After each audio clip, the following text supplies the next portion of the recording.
¿sí? Y de 60 a 80 es una hipoacusia severa y de ahí para abajo es profunda. Hay veces que el audiograma nos marca en la parte, de la última rayita de abajo, ¿no? Nos marca unas pequeñas crucecitas, esos se llaman restos auditivos.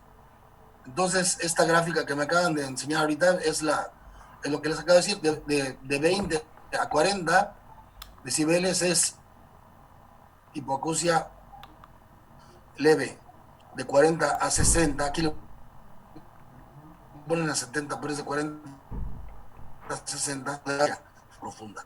Eso no se los voy a preguntar en el examen, pero es bueno que lo sepan, como cultura. No, no pretendo que que van a ser todos otorrinos. No sé si alguno de ustedes quiere estudiar otorrino, ¿verdad? Pero finalmente lo más esencial que deben de saber es lo que les estoy puntualizando. ¿Vale? Continúenle. Mm, y bueno, ya aquí seguimos con... No, ya, lesiones. Bueno, vamos a hablar sobre lesiones en el pabellón auricular. La primera sobre el cual vamos a hablar va a ser el hematoma auricular, que se va a referir a una acumulación de sangre en el espacio subpericóndrico, es decir, entre lo que es el cartílago y el pericondrio. Esto va a ser por consecuencia un traumatismo y pues solamente para entender un poquito lo que es la patogenia, eh, los condrocitos del cartílago van a recibir nutrientes de los vasos sanguíneos de lo que es el pericondrio por difusión a través de la matriz.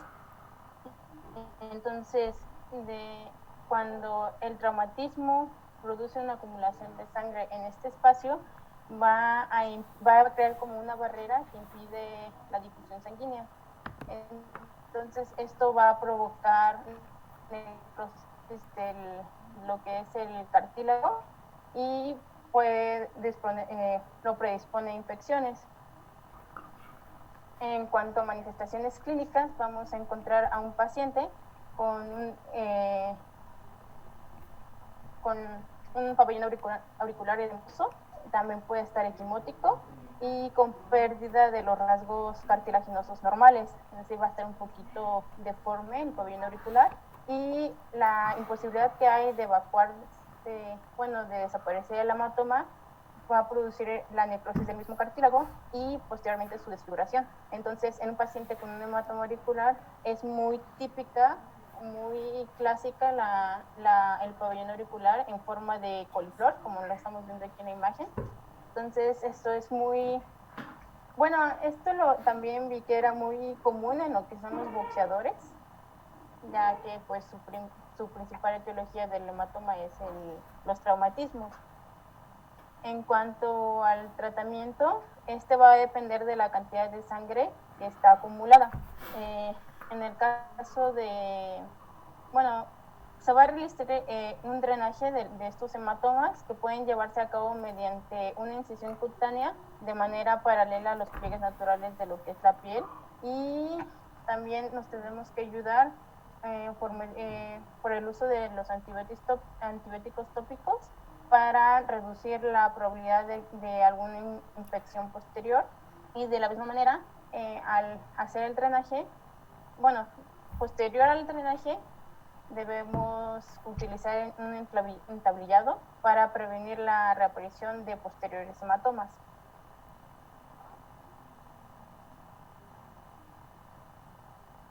En cuanto a la laceración auricular, se refiere a la destrucción del pabellón que puede ser causado principalmente por traumatismos intensos o punzocortantes. Es esencial su reparación y su prevención de posteriores infecciones. Sin embargo, antes de estos dos pasos es muy importante hacerse una limpieza y desbridación, o sea, la eliminación del tejido muerto en lo que es la herida. En el caso de laceraciones simples, las podemos cerrar fácilmente con técnica primaria, es decir, sutura, como se puede ver en la imagen. Y en cuanto a en lesiones un poquito más extensas, es necesario, en las que hay pérdida de tejido, es necesario recurrir a la reconstrucción, ya sea con colágeno o con injerto de tejido. Estas reparaciones, a la hora de hacerse, deben cubrirse con gasas a manera de presión, pues para prevenir el edema y evitar la formación de hematomas, que podría ser como una consecuencia o complicación de la laceración. Y tenemos que tomar en cuenta aquí también, de igual manera que el hematoma, tenemos que tomar en cuenta la prescripción de antibióticos para prevenir infecciones.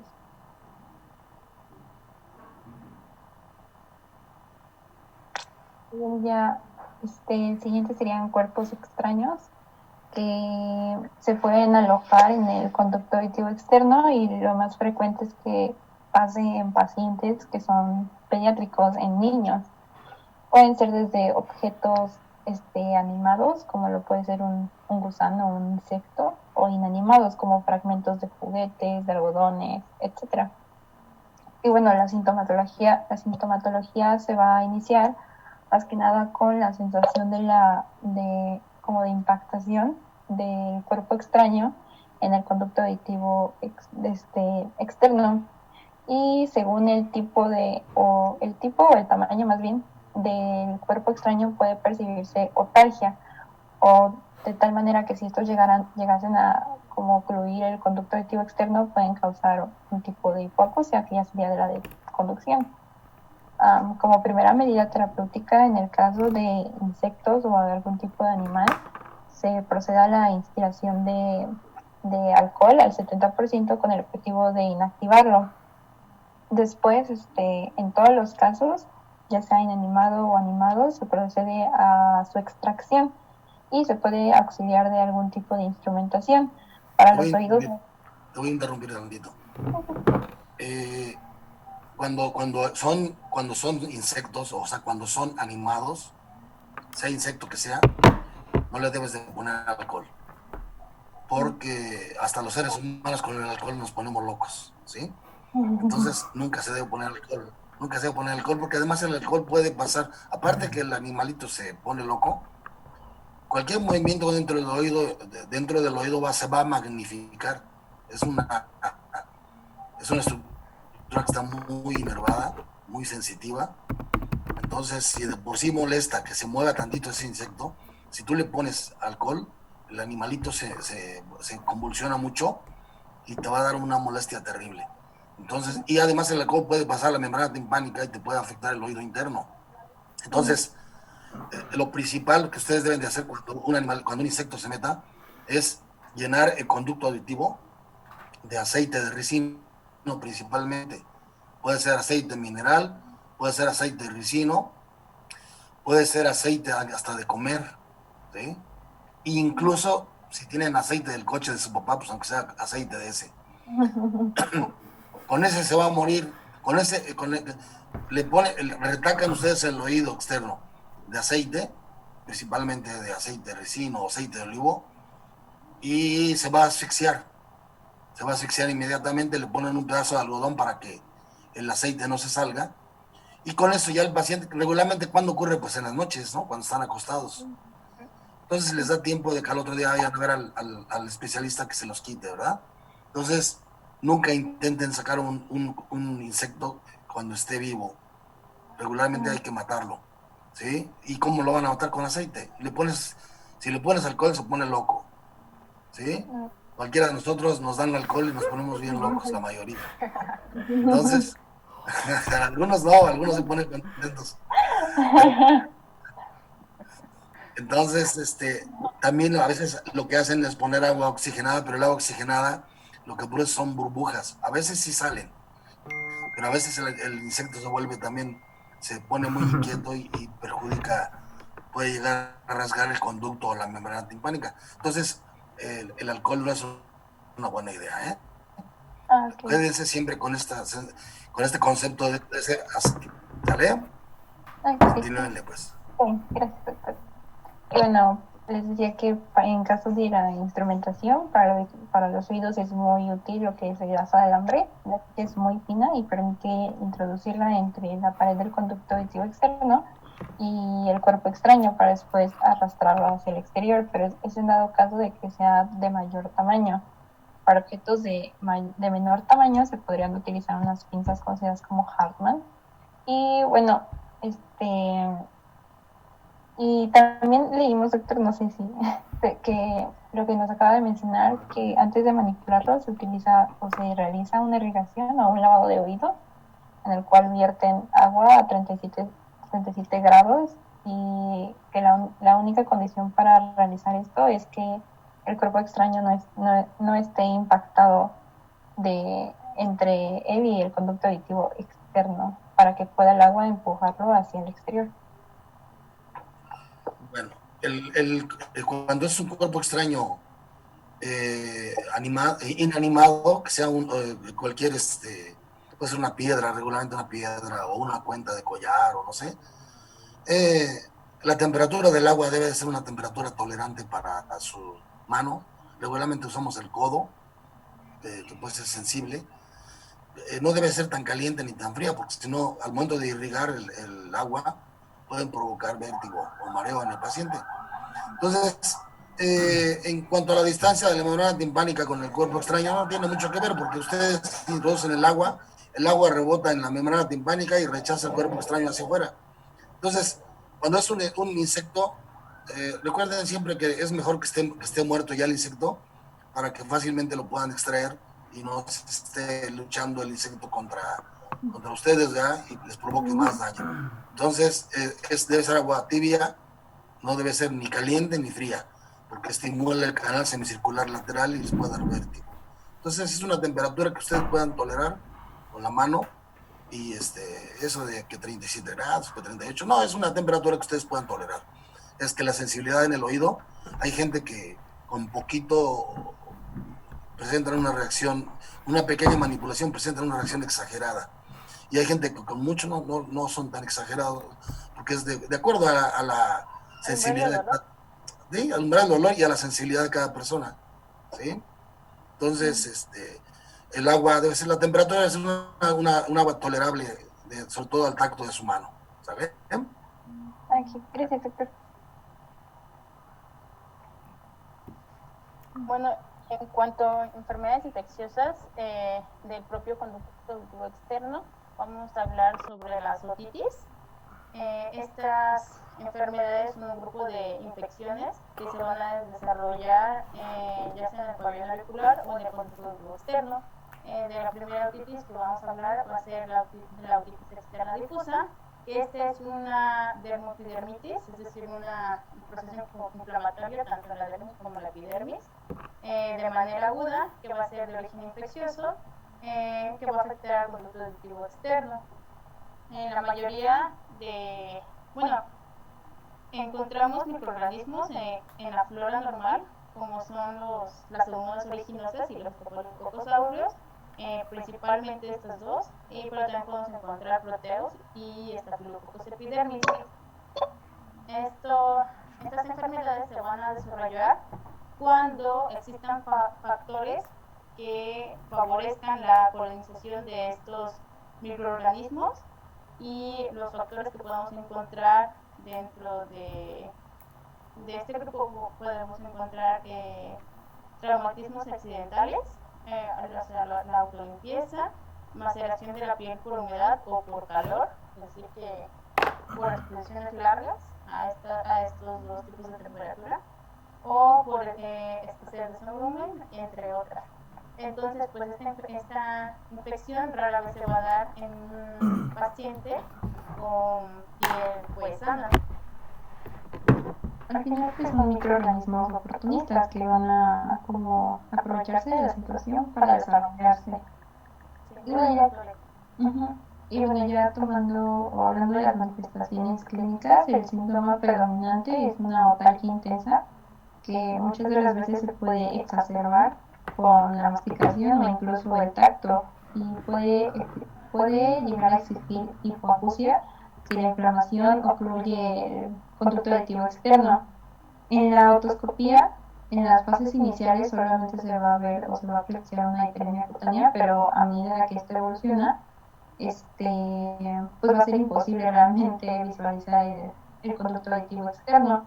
También en ocasiones puede llegar a incluir inflamación peri o retroauricular, y el tratamiento se va a realizar una limpieza por aspiración del conducto auditivo externo con ayuda de un otomicroscopio.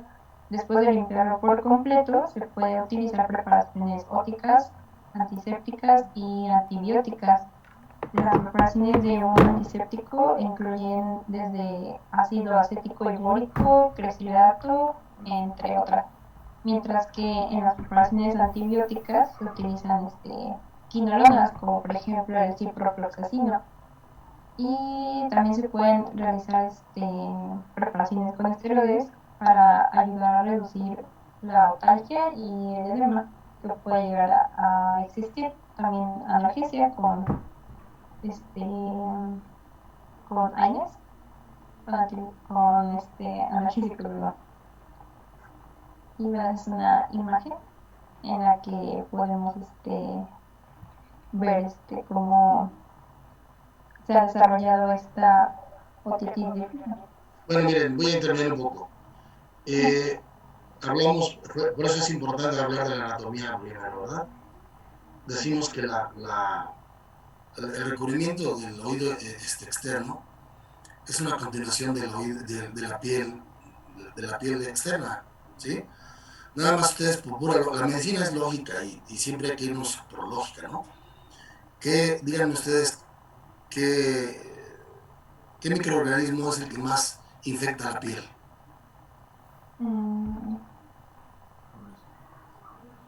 Puede ser Staphylococcus aureus. De acuerdo, eso ya, eso. El Staphylococcus aureus o Staphylococcus dorado, ¿sí? Entonces, ese va a ser el germen que más frecuentemente te va a dar una otitis externa aguda, ¿sí? ¿Por qué? Porque es una continuación de la piel, el conducto auditivo externo. Entonces, más que la pseudomonas es una complicación para un paciente diabético, es una situación que se llama otitis externa maligna, y eso se va a llevar el hueso, se va a ir hasta adentro, ¿no? Entonces, la otitis externa aguda va a estar causada principalmente por, recuérdenlo, estafilococo dorado. ¿Por qué? Pues porque es la continuación de la piel externa, ¿vale? Perdón. Otra cosa, si se inflama el conducto, ¿para qué sirve el oído? Para oír. Entonces el primer síntoma va a ser, aparte del dolor, pues va a ser hipoacusia, ¿verdad? De diversos grados. Entonces, aquí va a haber un signo importante. Cuando ustedes, un paciente les llegue y les diga, es que me estuve rascando el oído con una llave, con un pasador, con una varita. Es que estaba sudando y me rasqué con el dedo, me rasqué el oído y me empezó a dar dolor. Entonces, dentro de la semiología que ustedes le van a hacer al dolor de ese oído, ustedes cuando van a explorar al paciente, en cuanto metan el cono para meter el otoscopio, el paciente va a brincar de dolor. Entonces, lo primero que ustedes siempre hagan cuando examinen un oído, si tienen alguna duda que sea una otitis media o una otitis externa, opriman el trago. ¿Todos saben cuál es el trago? ¿Están viendo mi imagen? ¿Están viendo mi imagen? Este es el trago. Este es el trago. Es una parte que tenemos en la parte posterior del oído. Es un pequeño cartílago que tenemos ahí y que al tocarlo va a provocar dolor por el tipo de sensibilidad que tenemos en el conducto auditivo externo. Eso se llama signo del trago positivo. Ustedes lo oprimen y el paciente le va a mentar la madre primero y después ya va a gritar, ¿verdad? Entonces, si ustedes lo oprimen en un paciente que tiene una otitis externa aguda, el trago es el signo de la presión del trago, signo del trago positivo. El paciente brinca o se molesta mucho, ya prácticamente les dio el 90% del diagnóstico. Y cuando ustedes intentan introducir el cono del otoscopio para poder ver el oído, para empezar, si el paciente los permite, no van a ver casi nada porque va a estar inflamado el oído, desde muy poco hasta mucho, que no van a poder ni ver la membrana timpánica. Entonces, la simple introducción del cono dentro del oído va a causar mucho dolor. Es una otitis externa aguda, ¿sí? No le busquen. ¿Y qué le van a dar? ¿Cuál es el medicamento que ustedes van a utilizar de primera instancia para un estafilococo? De hecho, este medicamento se inventó. Ustedes saben que el estafilococo emite una enzima que se llama penicilina resistente. La penicilina. ¿Cuál? ¿Penicilina? ¿Las penicilinas? No, porque el anillo beta-lactámico de la penicilina lo inactiva, tiene beta-lactamasas, ¿cómo se llama? El estafilococo tiene beta-lactamasas, inactiva la penicilina.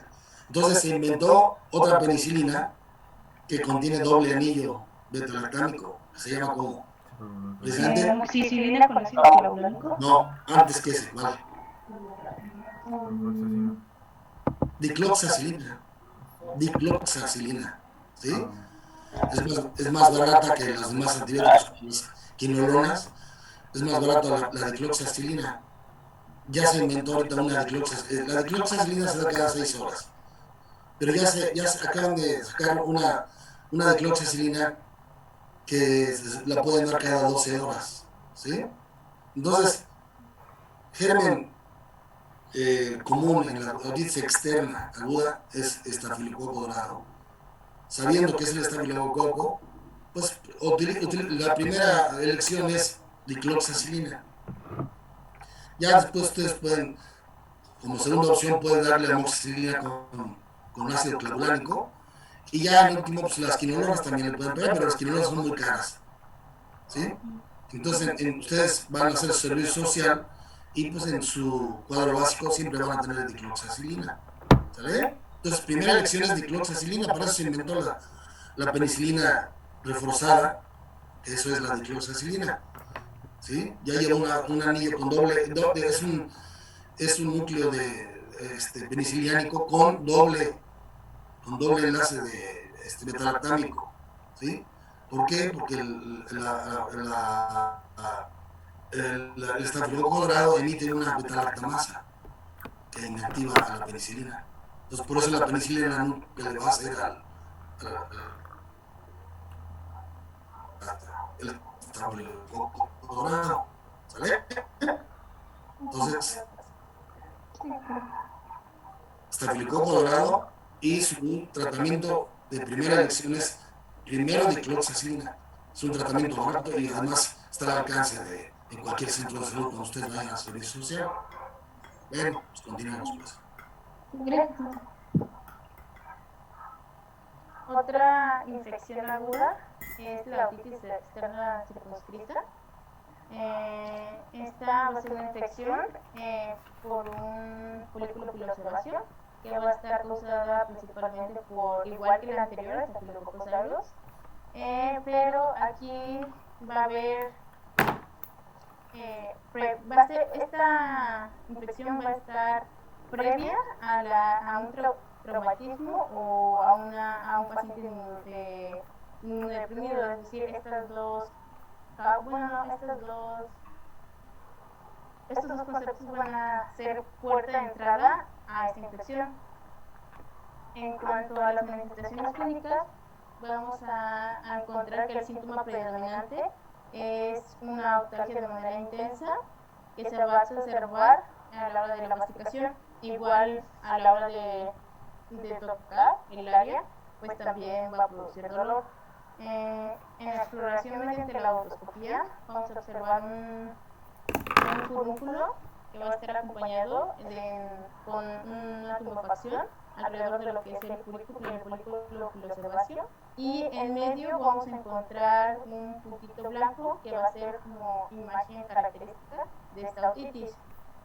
El diagnóstico diferencial con la otitis anterior se puede establecer basándose pues en los síntomas, que pues son un poquito parecidos, pero también nos tenemos que basar mucho en la inspección, en la hora de inspeccionar pues al paciente, ¿no? Ver el tipo el folículo con el puntito blanco. En cuanto al tratamiento, vamos a encontrar bueno, más bien la incisión no va a estar indicada sino hasta que haya una moderación del absceso, que pues, o sea, tiene que haber una moderación previa para pues poder acudir a lo que es la incisión, y se pueden aplicar pomadas antibióticas con mupirocina, había visto. Y cuando se observe que el absceso ya está un poquito más maduro, pues ya podemos acudir a lo que es el drenaje mediante una incisión con bisturí. Además del tratamiento sintomático, podemos administrar antibióticos.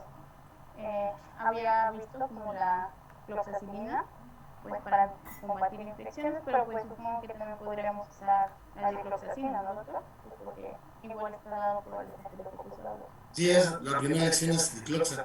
Aquí en todas las otitis externas tienen que dar tratamiento tanto sistémico como tópico. Sistémico, ya sabes, dicloxa. Primero. Y pueden, actualmente estas gotas que tú me estás haciendo, esas pomadas, no son tan eficaces. En el mercado ahorita hay dos tipos de gotas ópticas que vienen con una combinación de una quinolona con hidrocortisona y lidocaína, que quitan inmediatamente el dolor porque es muy doloroso. Entonces, por un lado le están dando sistémicamente la dicloxa y por otro lado tópicamente le ponen estas gotas que le van a quitar el dolor con la lidocaína, les va a quitar lo inflamado con la hidrocortisona y tienen un antibiótico tópico que es una quinolona regularmente. Y son las que más frecuentes ahorita en el mercado las gotas se llaman Otto-Eni, se aplican cada 12 horas durante 2 semanas, regularmente de 10 días a 2 semanas. Igual la dicloxacilina la tienen que dar más o menos de 10 a 12 días. Y las otras gotas se llaman Oresil NF, así como oreja, ¿verdad? Oresil NF, y se usan 2-3 gotas en el oído cada 12 horas por unas 2 semanas. Entonces, tópico y sistémico, siempre. Y evitar, durante el tiempo que se estén poniendo las gotas, tienen que indicarle al paciente que debe de evitar bañarse decía, que no le vaya a entrar agua al oído. Porque sí, sí que tenemos que tener precaución, bueno, evitar albercas por el cloro. Exacto. No debe de introducirse a ríos ni albercas o sea, prohibirle que nade. Y además que se puede bañar, pero que no le entre agua al oído, que se ponga un tapón de algodón.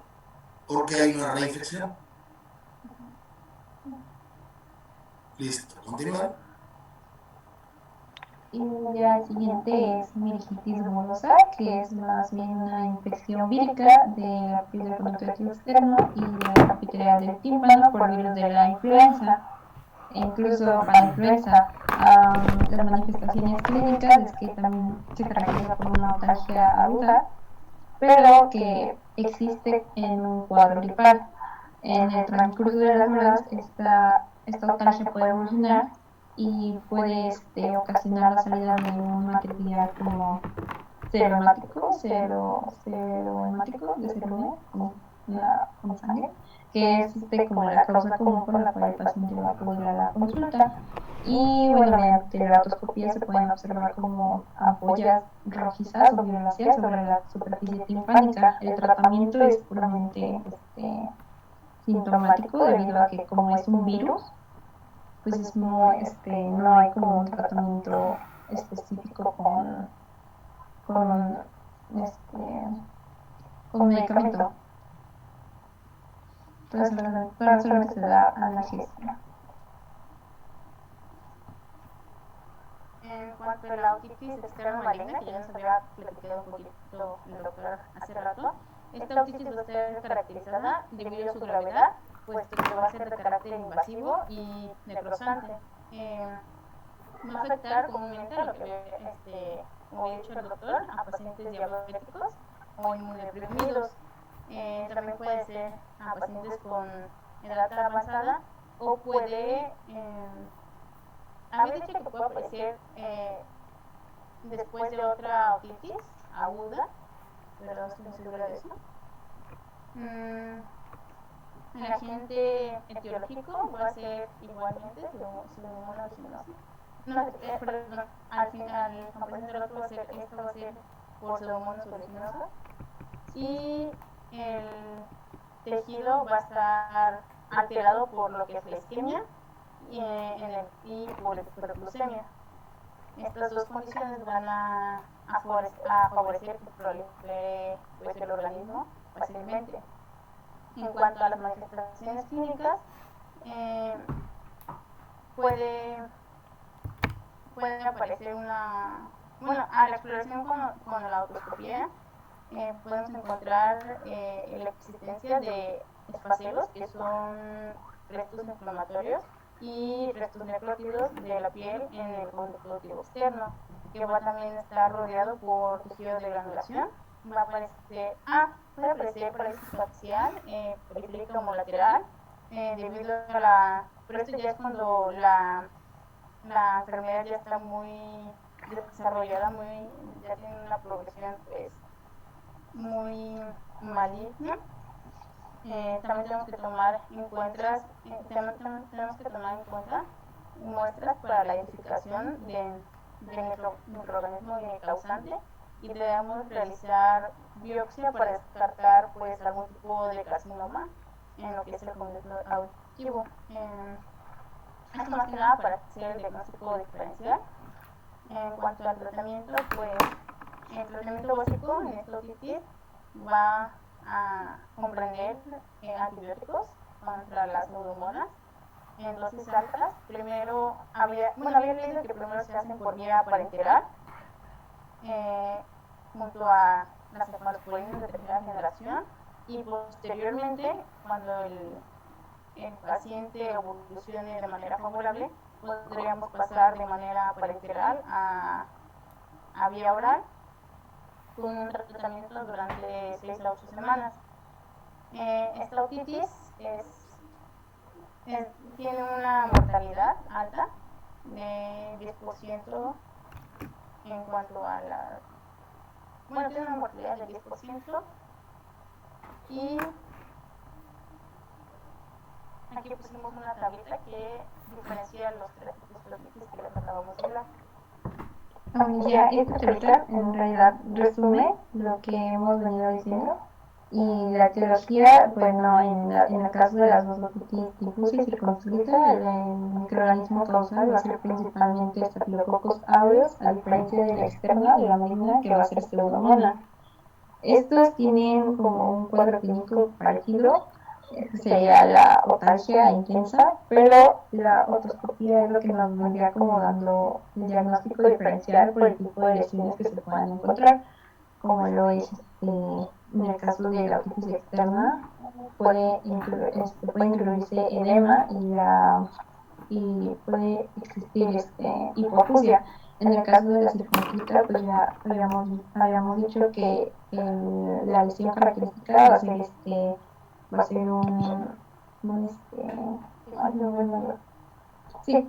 tiene un punto blanco o blanquecino en el vértice. Y ya en el caso de la otitis externa maligna va a ser en el conducto auditivo externo se va a encontrar el hematoso y tiene tejido de granulación y osteitis, que es un tipo de inflamación de hueso, y ya de ahí derivamos el tratamiento, ¿no? Que ya nos habla un poquito más preciso del doctor. Bueno, fíjense, la otitis externa aguda, pues la pueden diagnosticar fácilmente. La otitis externa maligna siempre sospechan de un paciente diabético, un paciente con VIH, un paciente con alguna, que esté recibiendo quimioterapia, radioterapia, que venga muy deprimido y que tenga una infección en el oído, incluso ya con un olor putrefacto. Siempre tómenle un cultivo. Si les da pseudomona, esos pacientes mándenlos al hospital porque tienen que estar hospitalizados, tienen que estar cubiertos a veces con doble o triple esquema de antibióticos y deben de estar cuidadosamente, se les debe estar haciendo una debilitación de los tejidos que se van necrosando, huelen muy feo, huelen a perro muerto. Entonces, siempre de un paciente diabético, un paciente inmunodeprimido con una infección en el oído que huelan muy mal, e incluso porque siempre se les va, digamos, la enfermedad avisa, ¿no? Pueden notarle el oído inflamado o incluso con una zona edematosa retroauricular o incluso la mastoides ya con todos sabemos dónde está la mastoides, ¿verdad? La mastoides, ¿me ven todos? Doctor, se va a cortar. Dice que queda menos de un minuto. Menos de un minuto. Bueno, entonces, ahorita reiniciamos. Cuando se corte, reiniciamos, ¿eh? Entonces, siempre sospechen de un paciente inmunodeprimido, sospechen de una otitis externa maligna. ¿Sale? Y ahorita que se corte, nos volvemos a conectar.